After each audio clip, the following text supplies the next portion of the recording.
मुझे 5 साल लग गए उस लड़की को अपने दिल की बात बताने के लिए जिसे मैं लाइक करता था। मैं सोचता था कि ये बात मैं उसे बताऊं कि ना बताऊं, क्या ये सही समय है कि नहीं।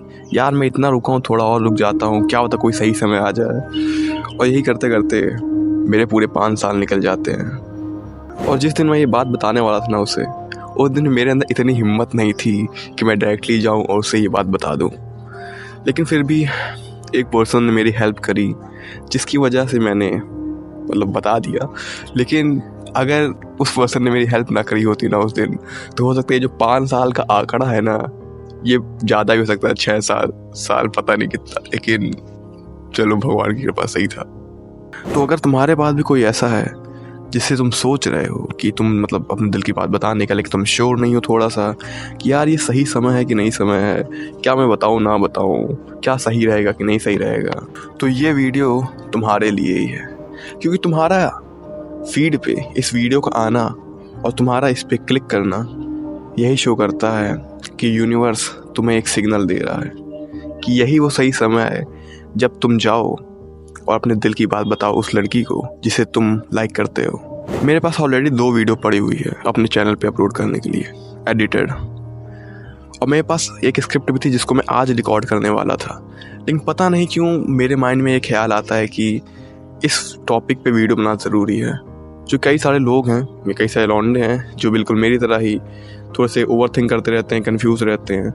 तो मुझे लगा इस पे वीडियो बनाना अभी ज़्यादा ज़रूरी है, तो मैंने वीडियो बनाई। और देखो, मैं छोटा सा क्रिएटर हूँ, मेरे 140 सब्सक्राइबर्स हैं करंटली। तो मेरा वीडियो ज़्यादा लोग को शो नहीं होती है। तो मेरी वीडियो तुम्हारी फीड पे आना और फिर तुम्हारा उस पर क्लिक करना, क्योंकि देखो मेरे थंबनेल भी थोड़ा बेसिक टाइप के होते हैं। मैं बहुत ज़्यादा स्टिमुलेटिंग थंबनेल्स मेरे नहीं हैं कि तुम्हारी आई एकदम कैचिंग हो जा रही है, वाह क्या बात है, तुम क्लिक कर दो उस पर। तो तुम्हारी फीड पे पहले आना वो बड़ी बात है, और उसके बाद तुम्हारा उस पर क्लिक करना वो भी बड़ी बात है। और उसके बाद तक अभी तक तुम ये जो अगर वीडियो सुन रहे हो तो वो भी एक बड़ी बात ही है। तो ये अगर यूनिवर्स का साइन नहीं है तो फिर क्या है। तो आई होप तुम्हें समझ आ गया होगा कि ये तुम्हारी डेस्टिनी है। तो आओ चलो मैं तुम्हें कुछ बातें बताता हूँ जो तुम्हें अपने माइंड में रखनी है। तो देखो, अगर तुम उसे प्रपोज करने जा ही रहे हो ना, तो ये बातें जो मैं बताने वाला हूँ उसे थोड़ा अपने माइंड में रखना। तो नो मैटर तुम्हें कितना भी बिलीव हो कि सामने वाला पर्सन जब जो वो है वो तुम्हें, उसकी फीलिंग्स भी म्यूचुअल हैं, तुम चाहे भले कितना श्योर हो, फिर भी तुम अपने माइंड में दोनों पर्सपेक्टिव्स को, दोनों पॉइंट को लेके चलना है। तुम्हारे मन में ये होना चाहिए कि एक्सेप्ट भी हो सकता है, और तुम्हारे माइंड में ये भी होना चाहिए कि रिजेक्ट भी हो सकता है। तो देखो, मैं तुम्हें यहाँ निगेटिव माइंड में नहीं डाल रहा, क्योंकि मेरा काम तुम्हें केवल मोटिवेट करना नहीं है। मेरा काम तुम्हें ये भी बताना है कि तुम्हें रियलिटी में रह के कैसे उसे डील करना है। तो दूसरा पॉइंट तुम्हें ये ध्यान रखना है कि अगर तुम्हें रिजेक्शन मिलता भी है तो तुम्हें वहाँ पे पैनिक नहीं होना है, या फिर वहाँ पे एकदम सैड नहीं हो जाना है। तुम्हें वहाँ पे थोड़ा सा कामनेस बना के रखनी है। और इट डजंट मैटर कि तुम चाहे इन पर्सन बात बता रहे हो, या तुम कॉल पे हो, या फिर तुम चैट पे ये बात उससे बता रहे हो, तुम्हें वहाँ पे काम रहना है। उसका रिस्पॉन्स चाहे जो भी हो, तुम्हें रिस्पेक्टफुली उसे एक्सेप्ट करना है। और उसके बाद वहाँ कोशिश करना है कि अब बस जल्द से जल्द वो कॉन्वर्सेशन ख़त्म हो जाए, और चैट जो भी तुम कन्वर्सेशन कर, जो इन पर्सन हो तो चैट पे वो कन्वर्सेशन ख़त्म हो जाए, कन्वर्सेशन एंड हो जाए। और देखो, वैसे इसका कोई मतलब तो नहीं है, लेकिन फिर भी तुम, अगर तुम्हारा मन कर रहा है तो तुम इतना पूछ सकते हो कि इसका क्या रीज़न था एक्सेप्ट ना करने का। क्योंकि देखो, इन दी एंड इसका कोई मतलब नहीं है, क्योंकि उसने तुम अपना आंसर बता दिया कि वो ना है।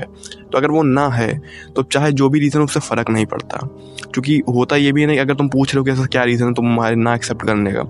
कभी कभी लड़कियाँ बहाना मार देती है तुम्हारी फीलिंग्स जिससे हर्ट ना हो, कि हाँ मेरे कैरियर वगैरह था, ऐसा कुछ जिससे तुम्हारी फीलिंग्स भी हर्ट ना हो, उनकी बात भी रह जाए।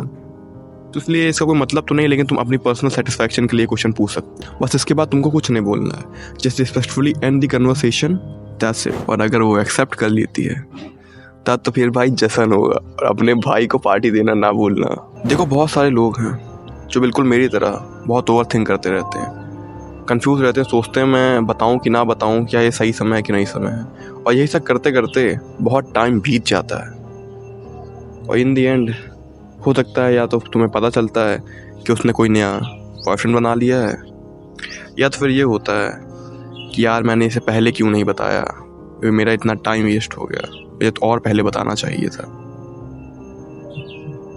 तो मैं नहीं चाहता कि ये जो चीज़ें हैं जो मेरी मतलब पर्सनली में 5 साल बर्बाद हुए हैं या मेरा इतना टाइम लॉस हुआ है, वो तुम्हारे पास साथ भी ऐसा हो।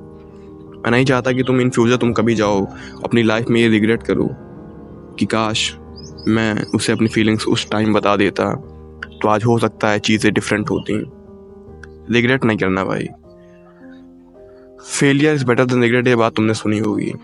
Rejection is also better than regret. Go and do it.